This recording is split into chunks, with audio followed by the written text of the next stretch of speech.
Good morning, students. In the previous chapter, we have studied what is chemistry. So today we will see how our life influenced by chemistry. Chemistry play very important role in our life. We are directly or indirectly dependent on it. It has become a part of life. Even our body is made up of chemicals. Whenever we do anything, if we eat something, that time chemical reactions occur inside our body. All aspects of our life like clothing, agriculture, medicines, cosmetic and many more things are there. So all things are influenced by chemistry. Let us see how. So the second chapter we will study today, that is the role of chemistry in our life. So the first aspect of chemistry is chemistry and food. Second is chemistry and medicines. Third one is chemistry and cosmetic. Fourth one is chemistry and clothing. So all these aspects we will study one by one, and the first aspect is chemistry and food. So for the food, we have to dependent on agriculture to a large extent, and chemistry help us to produce more crops.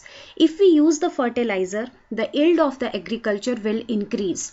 So what is the fertilizer? Fertilizers are the chemical which are applied to soil to aid soil fertility, are called fertilizers. Means by using the fertilizers, the yield of the crop will increase.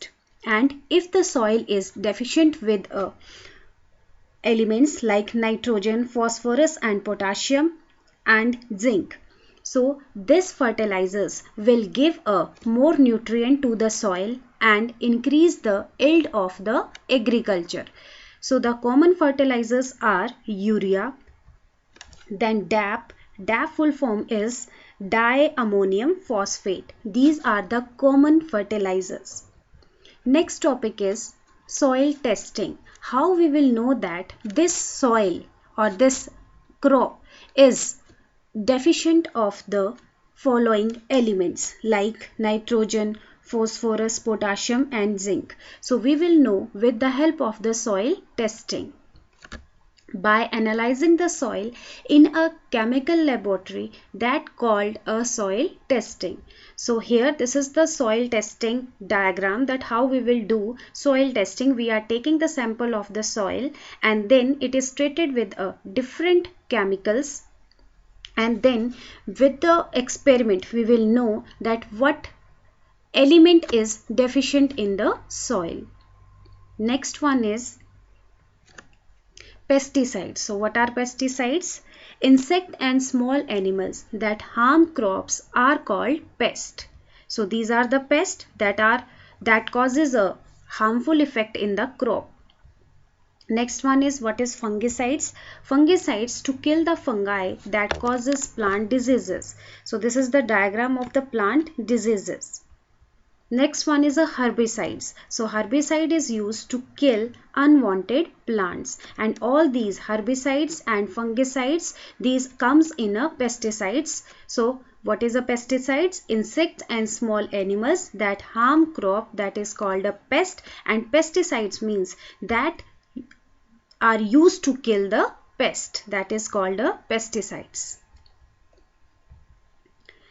So these are the following some chemical. One is the insecticide. This is the example. DDT is the example of insecticide that is used to kill the small insect.